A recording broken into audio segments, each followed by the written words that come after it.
High, ব্যবসার কি অবস্থা? বস, ব্যবসার অবস্থা বেশ একটা ভালো না, খুবই খারাপ। মনে হয় না আমাদের এই সাইটে টিকিয়ে রাখা যাবে। বিল্লাল, তোমার এই সাইডের কি অবস্থা? আমার এই সাইড নিয়ে আপনার কোনো টেনশন করতে হইবে না। আমার এই সাইডের অবস্থা পুরাই ফুরফুরা। তোমার এই সাইডটা নালে ঠিক আছে, ওর সাইডটা দেখো, কোনো মাসেই লাভ হইতাছে না, প্রতি মাসে লোকসান হইতাছে। এইভাবে হইলে কি চলবো? আমারটা তো ফুরফুরা চলতেছে বস। সামনের মাসে খাতা ক্লোজ করলেই দেখতে পারবেন আপনার ব্যবসা কই থেকে কই নিয়ে গেছি, কতটা উন্নত করছি আর কতটা ডেভেলপ করছি। এটা আপনি অন্যান্য ব্যবসার লগে তুলনা করলেই বুঝতে পারবেন। না, সেইভাবে ব্যবসা চলতেছে, কোনো ইনকাম নাই, কিছু নাই। এইভাবে তো আমি কারো বেতন টেতন দিতে পারবো না ভাই।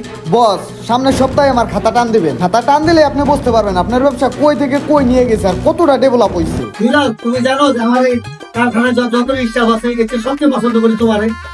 যাও, তোমার সামনে বসো, তোমার বেতন আমি বাড়াই দিই। বস, আপনার সুদৃষ্টিটা শুধু আমার উপরে থাকলে হইবে, আর কিছুই লাগবে না। যাও, তুমি চালা যাও, আমি সবসময় তোমার পাশে আছি। বস